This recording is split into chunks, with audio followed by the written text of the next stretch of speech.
agama orang asli Murud Sarawak. Dia kata Tuhan dia bernama Aki Kopuno. Dan Aki Kopuno ni menciptakan segala-galanya. Nampak dekat-dekat macam Tuhan juga. Tapi kemudiannya mungkin macam tadi lah, asalnya dulu mungkin benar, tapi kemudiannya mereka pun dah sembah benda yang lain-lain pun sama. Tapi kalau bagi kita, kita tak kata ni satu agama, kita kata animisme, padahal dia satu agama. Seterusnya agama Marapu. Yang ni agama asli orang-orang Pulau Sumba dekat timur Pulau Jawa. Mereka ni percaya dunia kita ni sementara, dan percaya manusia ni akan hidup semula nanti di satu alam yang baru, iaitu alam roh, dan hidup di sana abadi. Jadi dekat, nak sama macam syurga juga cerita dia, macam akhirat juga. Alam yang abadi ini dikenali sebagai Praimara. Dan Tuhan mereka ni sangat hebat, sampaikan makhluk tak boleh nak tahu dia tu macam mana. Nampak? Nak macam Allah juga. Bahkan mereka nak sebut nama Tuhan tu pun tak berani. Sebut dia saja. Tuhan inilah bagi mereka yang menciptakan langit dan bumi. Tuhan ni dia tengok segala-galanya, dia tahu segala-galanya, dia dengar segala-galanya, dan dia ni satu hakim yang maha adil. Tengok kaitan dia dekat dengan Allah juga. Tapi kita kata ini agama Hindu, ataupun kita kata ini agama animisme, padahal dia satu agama yang tersendiri. Agama Aluk Todolo, yang ni agama asli orang Toraja, Sulawesi, Indonesia, Makassar, Sulawesi. Mereka percaya Tuhan ni satu, dan dia tu maha mulia, nama dia Puang Matua. Dia menciptakan alam semesta, dan mereka pun percaya manusia yang mula-mula datang ke dunia ni datang dari syurga, macam cerita Nabi Adam Hawa juga. Kemudian agama Lagaligo, yang ni agama asli orang-orang Bugis. Setengah orang kata bukan orang Bugis, ada suku kaum yang lebih kecil lagi. Sebab mereka kaji kitab Lagaligo ni, tengok-tengok dengan bahasa Bugis ni dia jauh sikit, tapi dia dekat lagi dengan bahasa satu kaum lagi. Saya lupa apa nama. Agama orang Bugis Lagaligo ni, dia ada satu kitab yang sangat lama dan lebih panjang daripada Mahayana dan Mahabharata. Punya lamanya kitab dia tu. Dia cerita tentang kejadian alam semua. Dia ada agama tersendiri. Tapi sekarang kita kata agama Hindu, ataupun kita kata animisme. Mereka ni percaya Tuhan ni Esa. Nama dia Dewata. Saya nak sebut tak erti bahasa Bugis apa tu. Sewae. Dia ni tak serupa macam makhluk. Tak ada rupa, tak ada tubuh, tak ada bapa, tak ada mak. Esa. Dekat-dekat macam Tuhan. Kemudian agama Kapitayan di Jawa. Ni pun percaya Tuhan dia bernama Sang Hyang Taya. Tuhan ni tak boleh dibayangkan, tak boleh difikirkan. Dia ghaib, tak tercapai oleh pandangan mata, tak tercapai juga oleh hati nak bayang. Tidak terdefinisi. Jadi nampak dekat-dekat macam Tuhan juga. Jadi sebelum datangnya agama Hindu ke Indonesia, dah ada agama-agama tersendiri, dan mungkin agama-agama ni asalnya dulu betul. Tapi kemudiannya berubah, dicampur dengan agama Hindu, dan mereka pun berubah. Sembah nenek moyang, sembah jin-jin, sembah busuk, sembah pokok sebagainya, jadi berubah.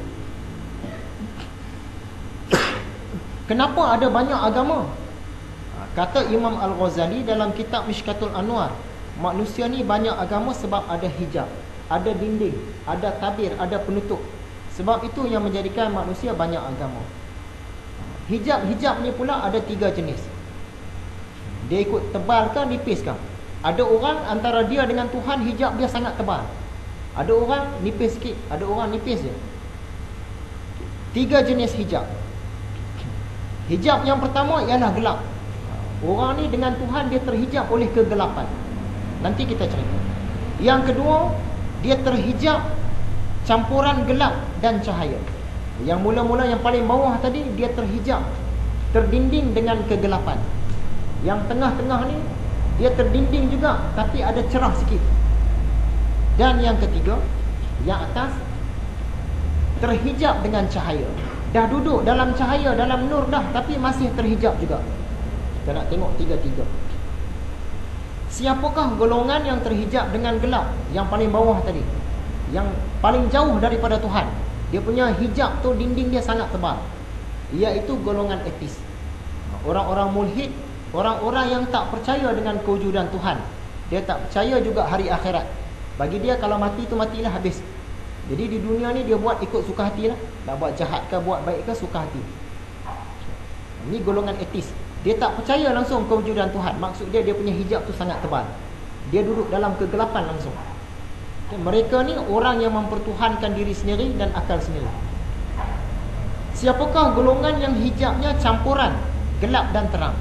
Orang etis tadi gelap terus, dia langsung tak percaya Tuhan. Tapi golongan yang tengah-tengah ni tadi, gelap pun ada, cerah pun ada sikit. Siapa dia? Orang-orang yang percaya kewujudan Tuhan. Dia percaya Tuhan, tapi dia sembah selain Tuhan. Golongan etis tadi gelap terus, dia tak percaya Tuhan langsung tak wujud. Alam ni jadi dengan sendirinya. Golongan kedua ni dia percaya Tuhan memang ada, tapi dia sembah yang lain-lain. Contoh dia sembah berhala. Kalau tanya Tuhan ada tak? Ada. Tuhan yang ciptakan alam ni. Macam orang-orang Dayak tadi lah.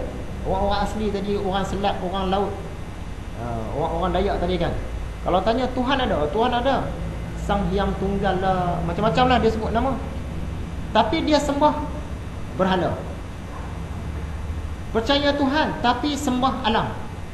Percaya Tuhan tapi sembah api. Percaya Tuhan tapi sembah bintang-bintang, planet-planet.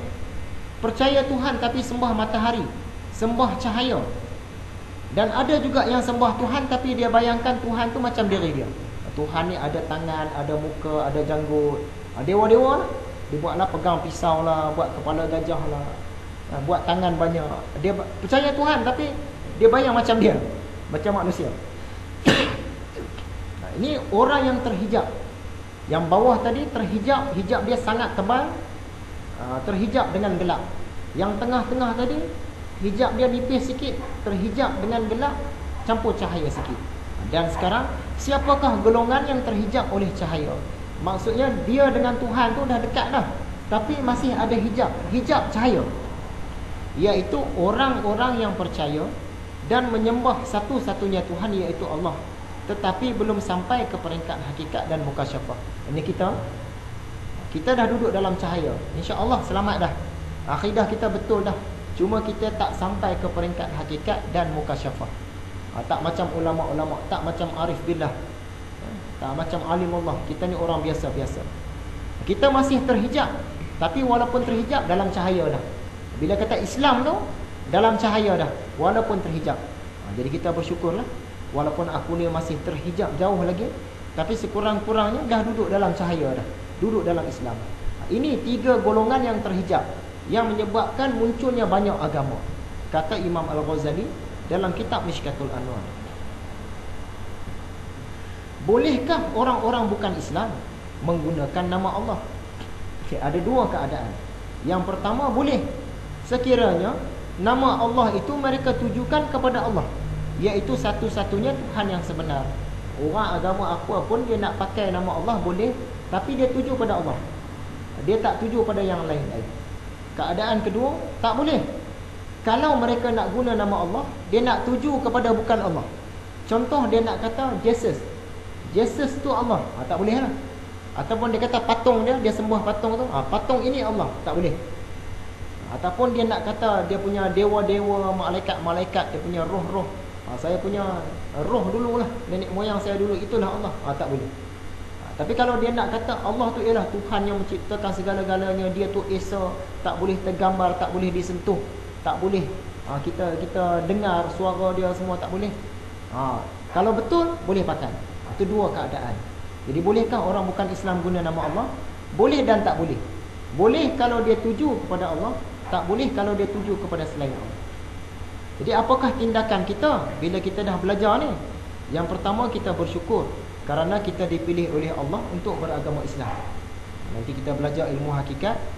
Sebenarnya yang pilih kita berada dalam Islam ni Allah, bukannya diri kita. Allah yang pilih. Kita bersyukur, terima kasih ya Allah, sebab kamu pilih aku berada dalam Islam, berada dalam cahaya. Walaupun masih terhijab lagi, tapi kurang-kurang dalam cahaya dah kita ni. Taklah macam tadi terhijab oleh gelap, terhijab oleh gelap dan terang.